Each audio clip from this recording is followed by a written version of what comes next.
रियाज भाई इस वक्त हमारे साथ मौजूद हैं, सीनियर तज्ज़ियाकार हैं, हमारे भाइयों में से एक जनाब इमरान साहब हमारे साथ मौजूद हैं, उनसे भी ज़रा मजीद बात करेंगे। फैयाज साहब, सर ये बताइएगा, आप लोग अक्सर कहते हैं कि ये लोग इलेक्शन कराने के मूड में नहीं है। आसिफ अली जरदारी साहब ने कह दिया भाई 8 अक्टूबर के बाद की बात कर रहे हैं, ये तो इंतहाई बचकाना बात है। उन्होंने कहा टाइमिंग का मसला है, टाइमिंग सही नहीं है, हम इलेक्शन से भागना तो नहीं चाह रहे।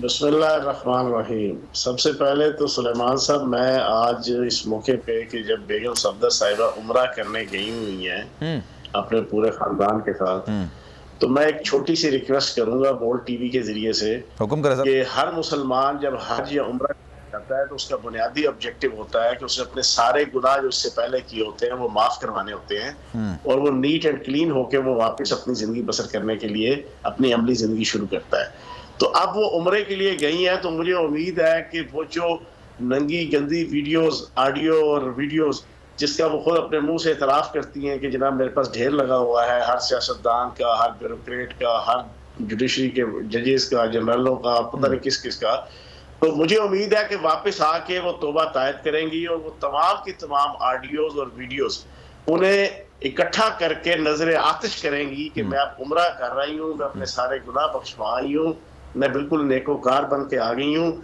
अब अल्लाह पाक मुझे बचाए, मैं ये गंदी नंगी वीडियोस और ऑडियोस जो है मैं अपने पास नहीं रखती और मैं इससे तौबा तायब होती हूँ।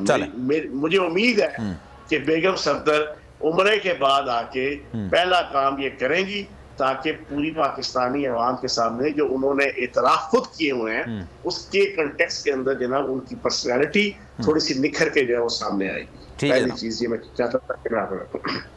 दूसरी चीज ये है इलेक्शन की टाइमिंग। अब ये चाहते हैं कि इनकी मर्जी के मुताबिक पाकिस्तान का आइन चले, पाकिस्तान का कानून चले, पाकिस्तान की एथिक्स चले, पाकिस्तान की वैल्यूज चले, पाकिस्तान की ट्रेडिशंस चले, पाकिस्तान के अदारे चले, पाकिस्तान की जमहूरियत चले, पाकिस्तान का पार्लिमानी सिस्टम चले। ये चाहते हैं इनकी मर्जी से।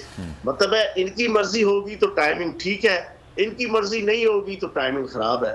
और भाई तुम कौन होते हो ये टाइमिंग की बात करने वाले? अच्छा, पाकिस्तान के अंदर कानून और आइन मौजूद है, आइन जो कहते हैं उसके मुताबिक जो है वो पूरा सिस्टम चलना है।